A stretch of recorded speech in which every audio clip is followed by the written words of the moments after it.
背后火辣辣的疼，蓝忘机也不管伤口进出的血透过绷带都把外衣染成一道道的红。他一遍遍弹着琴，他知道那是问铃，几个音符弹出，他明了那是何意。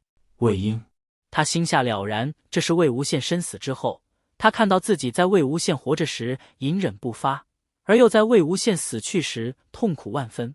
可他如今看着冰冷的山头，树枝在狂风中摇曳，他再也寻不到魏无羡了。他终于痛苦地呼喊出来：魏婴！痛彻心扉，寒，冰冷刺骨，喊，撕心裂肺，思念，伤心，无助，绝望，各种情绪占满心头，但心里最多的是悔。悔自己无能，悔自己无力，悔自己那么多次想伸出手，却没有勇气抓住对方。随后画面归于混沌，魅姬漂浮在他身边，声音在耳边响起：看，你所有关于他的回忆尽是痛苦，他让你如此痛苦，为何不放过自己？蓝忘机紧抿薄唇，并不答话。魅姬低低的笑起：好，我再让你看一个。忽然画面又清晰起来，他们在山洞里，魏无羡浑身染血坐在石板上，他握着他的手，近乎掏心掏肺告诉他：我心悦你，魏婴，我说的句句真心。而眼前人毫无表情，张口只有一个字：滚。之后画面又没了，魅姬的声音又在耳边响起：看，他不喜欢你。舅舅，这该怎么办？金陵一边击打着怨灵，一边呼喊。他们看蓝忘机和魏无羡一动不动，不知他们内心正在遭遇着什么。江澄看魏无羡被魅姬抓着手，笑眯眯的，不知有何阴谋。另一边蓝忘机也是呆愣不动。那个冒牌魏无羡走到他的身前，欲伸手掐住蓝忘机的脖子。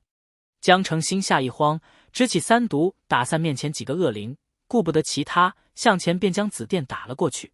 那男人将手一放，堪堪躲过，便又吹起笛，召来更多邪祟将江澄包围。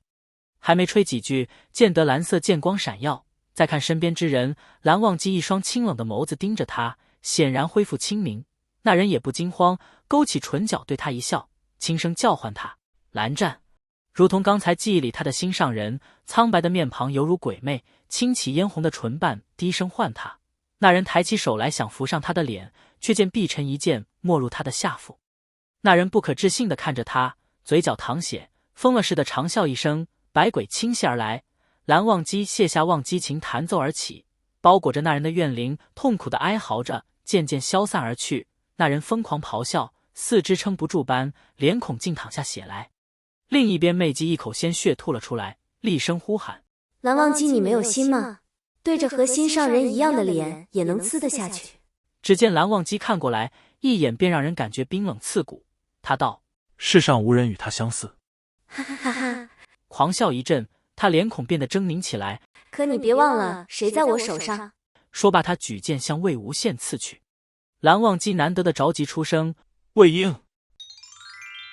魏无羡站在一片混沌之中，不知在想什么，又或许什么都没想，脑子懵懵的。江厌离被刺穿的画面一直在脑中重现，他觉得自己快要崩溃。魅姬那句他们都在骗你不停地回想，他知晓这是魅姬在搅乱他的心神，从而想要控制他。他必须从这里出去，可是他好怕，从这里出去后他要如何去面对？他挪不动脚步，心似被人揪住了般，好痛，好痛啊！只觉迷茫，然后似听到有人在唤他。他知道的那个声音一直冷冷清清，波澜不惊，现在竟是带着着急的情绪在唤他。他再次听到蓝忘机在唤他：魏婴！眼看就要得手，蓝色剑光从天而降，将魅姬逼退。蓝忘机弹奏起忘机琴，以琴音御敌，一边操控碧尘保护魏无羡。魅姬手执长剑与碧尘过起招，一边命令那个脸孔淌血的男人召来更多怨灵，妨碍蓝忘机的进攻。那男人本痛苦的掩面哀嚎着，得了令便不顾一身伤，继续吹笛御鬼。他不过是魅姬的傀儡而已。魅姬与碧尘过了几招，蓝色剑光丝毫不见松懈，却也因敌方太多，一时胜负难分。就在这时，本呆愣着的魏无羡突然眸光一转，恢复清明，接过碧尘手腕剑花，给了魅姬几下，剑锋轻巧但凛冽，招招出其不意，驶向要害。魅姬不得不后退出一段距离，他惊讶无比：你怎么出来了？魏无羡记忆里的悲伤情绪太过强烈，他本想让魏无羡困在那里，等他受万般煎熬之后再夺取他的心智。他这一剑本也不是要取魏无羡性命，只是想让他体魄受创，加快摧毁他的时间而已。魏无羡只冷笑了一声，哼，雕虫小技。说罢将碧尘往身后一扔，蓝忘机右手接过，左手划过琴弦，琴声化为空中一道蓝光，直劈开面前几个怨灵，转身右手执剑又打散一团。两人一套动作行云流水，配合得天衣无缝，媚姬眼里似乎都要闪出泪光。小公子，媚姬只是喜欢你而已啊。不，你并不喜欢我，你若真心喜欢我，便不会做出那个人。魏无羡对他正色道，媚姬，那不是我，那不是我，与世上无人与他相似。他们两人各一句话，似一根刺扎到了媚姬身上。魏无羡，你不该是这样。媚姬脸孔抽搐起来，大声道，你不喜欢蓝忘机的，你不喜欢他的呀。你哪只眼睛看到我不喜欢蓝湛了？魏无羡亮黑的眸子看着他，一字一顿对他说得清清楚楚，我魏无羡就是喜欢蓝湛蓝忘机。魏无羡，媚姬愤怒极了，两人站得极近，他突然冲过来，死死地抓着他，张口就要向魏无羡咬来。这一下怕是想贯通邪气，强行控制魏无羡。眼看快要躲不过，说时迟那时快，有人给那张着血盆大口的女人一拳，力气之大，竟让他直接逼得后退数步。温宁将魏无羡一推，推出离开那女人数尺的距离。温宁力大无比，魏无羡直接被他推落在地。公子，你没事吧？刚才情急，温宁感觉自己用力过猛，赶忙过来拉他。魏无羡抓着他的肩膀，语气都颤抖，你告诉我，金子轩和师姐是怎么死的？什么？凶尸没有表情，但此刻温宁似乎还是睁大了双眼。他不敢答，转头去看江澄和金陵。魏无羡也跟着他看过去，就见他们神色复杂，有惊讶，有不安，但更多的是痛苦。哈哈哈哈哈！他狂笑着站起来。江澄和金陵的表情已经说明了一切，媚姬给他看的真的是他的记忆，而不是胡编乱造的幻术。那边媚姬挨了一拳，好容易缓过来，面目狰狞对着他大喊，我说了吧，他们都在骗你，金子轩是你杀的，江厌离是因你而死的。魏无羡，我给你看的才是真相。蓝忘机听到媚姬的话，心下震惊无比。而魏无羡终于是笑够了，先是对温宁道，那边有个不知死活的敢模仿我的脸，温宁你去把他捉住了，别让他跑了。温宁点头应是，便去了。随后他将手中横笛吹彻，笛声悠扬飘荡于森林之中。突然狂风骤起，脚下泥土忽然伸出无数只枯手，只见白骨森森，一节一节慢慢破开地面爬了出来。草丛间树梢上一团团黑影飘然而至，将之前的黑影尽数吞没，密密麻麻盘旋四周，布满上空，月光都照不进来。一时间黑暗笼罩，阴森气息骤然升高，让人不由得背脊发凉。风暴中心，魏无羡站在那儿，衣袂随发丝飘扬，深红发带鲜艳如血，眼中布满猩红，眸光冰寒，只一眼就能让人凝结成霜。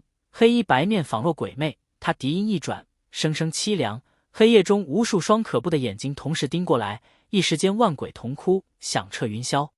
三个小辈只觉得自己的耳膜都要被震破了，这时他们才知道，这才是鬼道，这才是夷陵老祖。魏无羡笛音停下，双眼猩红，戾气更盛，他冷冷地发号施令，撕了他。